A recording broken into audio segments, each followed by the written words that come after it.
오늘 말씀의 제목은 현실에 갇힌 해석, 현실에 갇히게 되면 말씀을 오해하게 한다라는 그런 내용, 잘못되게 곡해하게 된다라는 그런 내용으로 함께 생각을 해보겠습니다.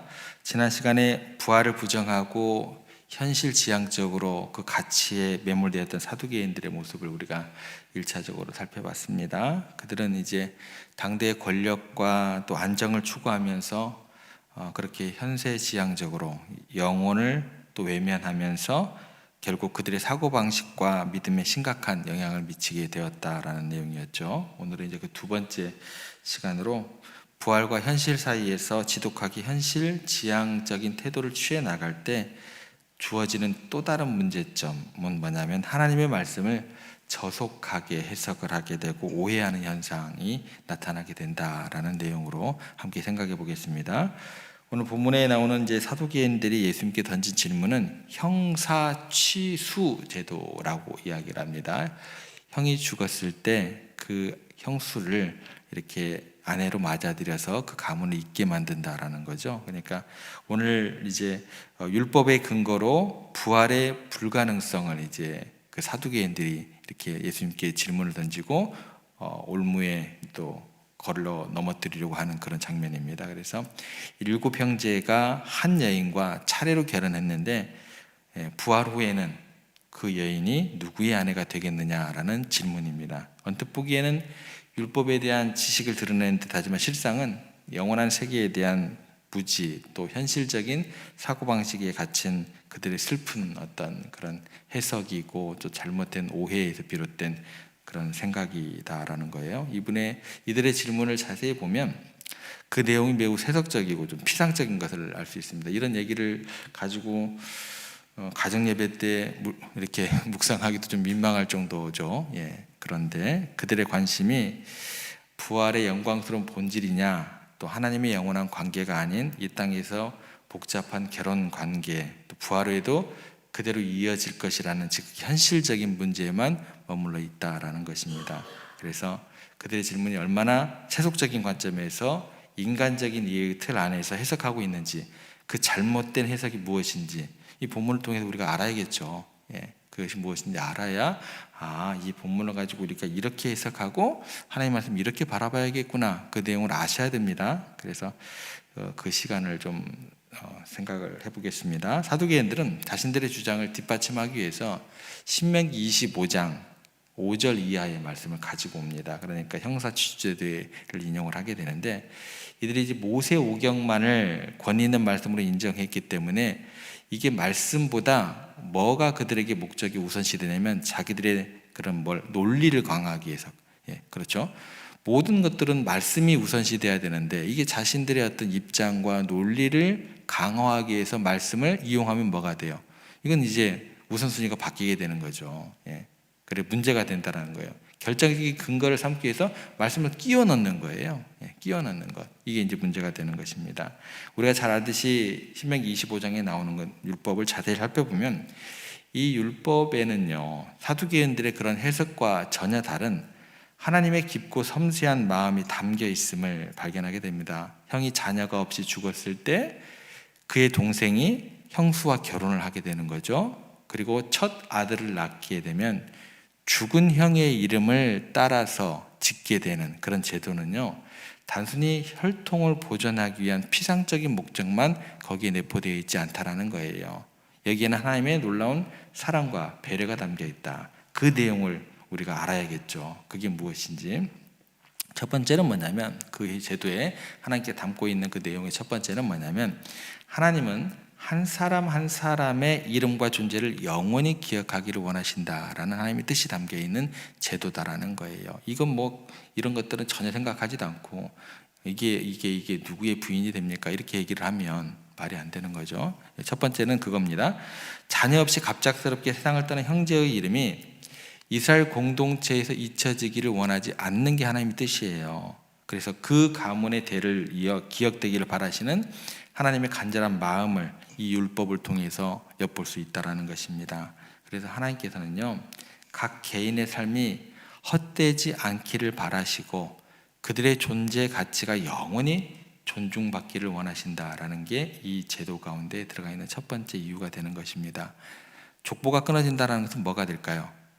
한 사람의 흔적이 사라지는 거예요. 그죠? 예, 그래서 족보가 끊어지는 것은 한 사람의 삶의 흔적이 역사 속에서 사라지는 것을 의미하기 때문에 하나님께서는 이거 허락하지 않는다라는 거예요. 이러한 안타까운 상을 막고자 하는 게 그 첫 번째 이유가 됩니다.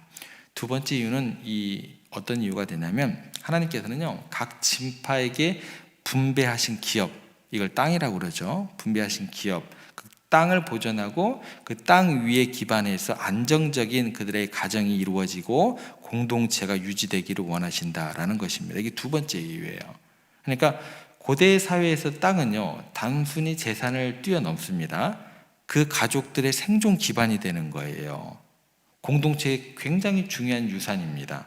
만약 자녀 없이 죽은 형제의 땅이 그대로 방치되거나 다른 사람에게 손에 쉽게 넘어가게 된다면 그 가문은 어떻게 될까요? 폭삭 망하게 되는 거죠. 굶어 죽어요. 그죠? 경제적으로 어려움을 겪게 되고 결국 공동체 내에서 소외될 수밖에 없게 됩니다. 그러니까 형사 취수 제도는요, 이러한 불균형 하나님께서 허락하신다는 거예요? 못한다는 거예요? 못한다는 거예요. 예. 이러한 그런 불공평을 막고 각 지파에게 공정하게 분배된 기업이요, 대대로 영원토록 어떻게 돼요? 가문 안에서 유지되도록 함으로써 사회 전체 공동체의 안정성을 도모하는 중요한 역할을 해야겠다라는 거예요. 이게 누구예요? 하나님의 뜻이에요.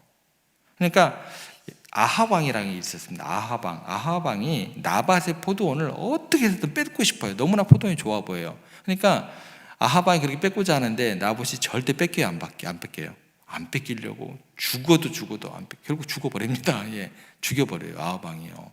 그러니까 아합 왕의 탐욕에도 불구하고 자신의 포도원을 끝까지 지키려 했던 나봇의 이야기는요, 하나님께서 주신 기업, 주신 땅을 얼마나 소중하게 여겨야 되는지, 예, 그렇게 보여주게 되는 그 장면이 되는 겁니다. 이게 두 번째 이유예요.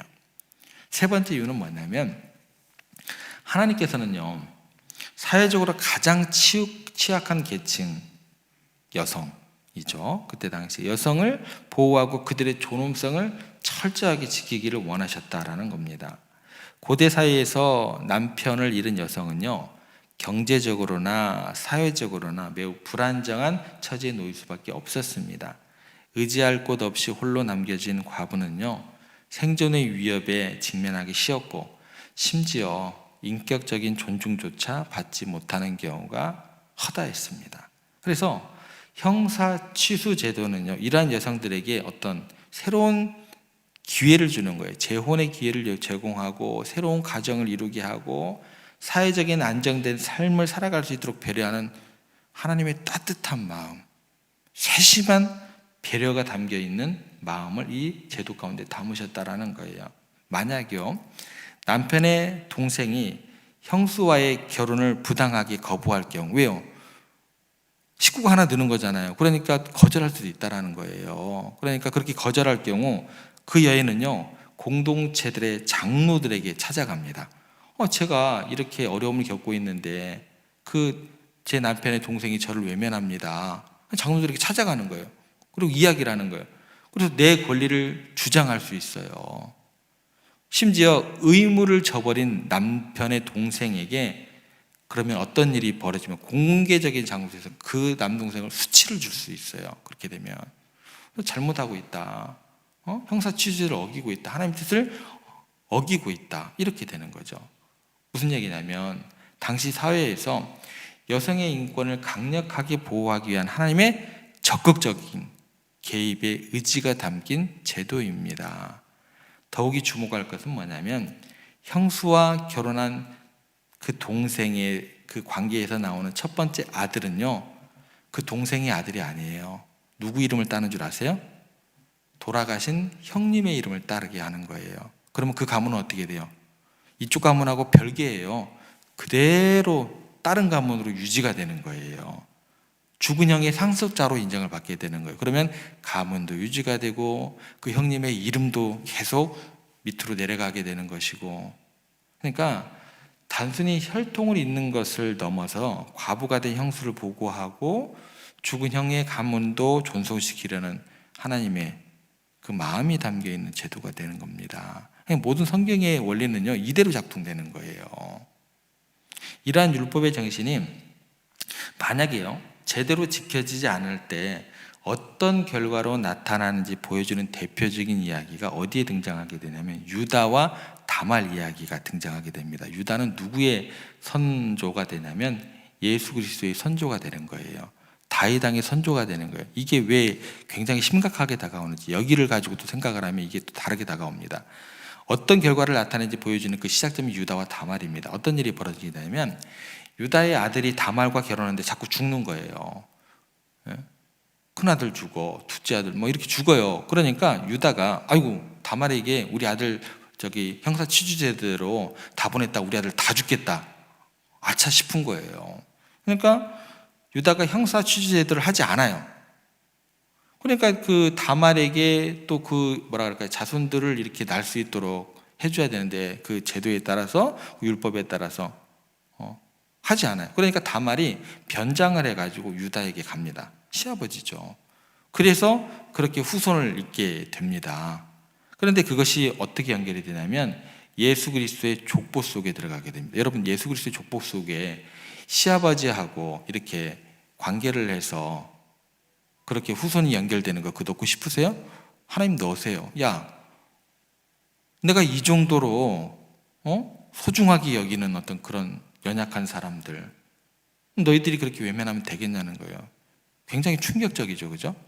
하나님의 뜻과 의지가 무엇인지 성경에는 그냥 적나라하게 드러나요. 족보 속에 들어가게 됩니다. 하나님께서 여인을 보호해주는 그런 차원에서 일이 진행되는 거예요. 예수 그리스도의 세계가 그렇게 연결되는 겁니다. 이뿐만 아니죠. 똑같은 얘기가 또 나와요. 룻기에도 이제 그런 의미에서 보아스가 룻을 취하게 됩니다. 이게 누구의 족보에 들어가게 돼요? 예수님의 족보에 들어가게 돼요. 예. 하나님의 뜻은 명확해요. 정확해요. 연약한 자, 과부, 고아, 그분들이 하나님이시다라는 거예요. 다윗의 왕조가 되는 거죠. 그대로 이어져서. 그러니까 여러분, 형사 취수 제도를 취했다, 이런 사두개인들이 생각하는 이 형제가 죽었을 때 특별히 자기 자손에게 물려주게 하는 이런 것들은 그들이 생각하는 것처럼 그렇게 저속한 이야기가 아닌 겁니다. 이게 얼마나 하나님의 그런 무한하신 사랑의 이야기가 되는지 모릅니다. 인간을 얼마나 사랑하시고 한 여인의 인생도 얼마나 소중하게 여기시고 한 사람의 이름도 얼마나 귀하게 여기신다라는 그 하나님의 마음이 들어가 있는 줄 모르는 그런 사두개인들의 접근이었다라는 거죠. 그런데 그럼 지금은 어떨까요? 지금은 이 제도 자체가 필요가 없습니다. 왜 그러냐면 예수님께서 이 땅에 오시고 부활하심으로써 죽음의 권세를 깨뜨리시고 영원한 생명의 길을 우리에게 열어주셨기 때문에 그래요. 그래서 우리는 이제 형사 취수 제도가 필요 없어진 것입니다. 왜냐하면 영원한 생명과 부활의 영광이라는 더 크고 완전한 소망을 가질 수 있게 하나님께서 주셨기 때문에 그래요. 그러니까 굳이 혈통을 이어가거나 땅을 보존하는 것에 얽매이지 않고 부활의 소망 안에서 하나님과의 영원한 관계를 소망하면서 우리가 살아갈 수 있게 되었다라는 것입니다. 그래서 이제 구약하고 신약하고 틀려지게 됩니다. 이런 내용에 대해서는 차후로 계속 다음 주까지 연결해서 살펴볼 겁니다. 어찌됐건 사두개인들은요, 부활에 대한 소망이 없었기 때문에 율법을 지극히 현실적이고 세속적인 관점에서만 해석을 하다 보니까 말씀을 이렇게 값없는, 너무나 저속한 말씀으로 만들어버렸습니다. 그러나 우리가 부활의 관점에서 율법을 바라볼 때 그 안에 담겨있는 하나님의 깊은 사랑과 공의, 그리고 우리 인간들을 향한 섬세한 배려를 더욱더 분명하게 깨달을 수 있게 되는 것입니다. 형사 취수제도는 혈통 보존이라는 그런 목적, 제한적인 목적을 넘어서 하나님의 사랑 안에서 공동체 가운데 유기적인 연결, 서로 돌보고 그런 마음을 가지고 있는 거룩한 뜻이 내재되어 있다라는 것입니다. 그래서 부활의 소망이 없이 우리가 현실에만 매몰될 때 우리는 사두개인처럼 하나님의 말씀을 좁은 생각과 욕망의 틀 안에 가두고 왜곡할 위험에 처하게 됩니다. 때로는 그 말씀을요, 말씀하고 별개로 내 자신의 입지를 강화하려고 써먹기도 해요. 그리고 상대방을 위한 공격하기 위한 수단으로 성경 말씀을 이용하기도 합니다. 이거는 이제 말씀이 그 순간 생명력을 잃게 되는 거예요. 영과 골수를 찔러 쪼개기게 하는 그 말씀이 아닌 거예요. 살아 움직이는 말씀이 아닌 거예요. 뭐야? 죽은 말씀으로 우리가 만들어 버리는 거예요. 교회가 그러면 안 되잖아요. 목사들이 그러면 안 되는 거잖아요. 크리스찬들이 말씀을 그렇게 만들면 안 되는 거잖아요. 그죠? 말씀이라는 원래 영과 골수를 찔러 쪼개기까지 하는 그 생명력이 있는 말씀인데, 내 목적을 위해서, 내 욕심을 위해서 그 말씀을 갖다 붙이면 말씀이 우선시돼야 되는데 거꾸로 되니까 말씀의 해석도 엉터리가 되는 것이고, 그렇게 되는 거죠. 이런 일은 없어야 될 것 같습니다. 하나님의 말씀을 저속하게 만들고 그 본래의 거룩한 의미를 훼손하게 만드는 심각한 죄악이 된다는 거예요. 목사들이 그래서 말씀을 연구를 안 하면 이렇게 설교를 하는 거예요. 그것도 믿는다는 이유로, 교리를 바르게 세운다는 이유로 잘못된 해석도 할 수 있다는 것, 우리가 꼭 기억했으면 좋겠습니다. 말씀을 좀 정리하겠습니다. 사두개인들이 이제 현실에 갇힌 성경 개성을 통해서 영원한 소망이 없을 때 말씀을 얼마나 저속하게 왜곡할 수 있는지 우리가 살펴봤습니다.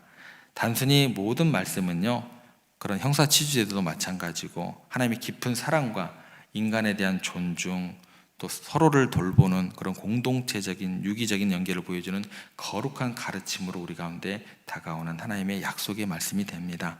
그래서 부활의 소망 안에서 우리는 성경의 진정한 의미를 깨닫고 하나님의 뜻에 온전히 순종하는 삶을 살아갔으면 좋겠습니다. 부디 우리가 영원의 관점을 가지고 그렇게 말씀을 깊이 있게 묵상하며 배우며 그렇게 하나님께서 우리에게 주신 놀라운 진리 안에서 여러분들과 저 모든 사람들이 참된 자유와 기쁨을 누리는 그런 삶이 되기를 주님의 이름으로 부탁드리고, 오늘 하루 그 진리의 말씀 가운데 거하시는 여러분들 되시기를 주님의 이름으로 축복합니다.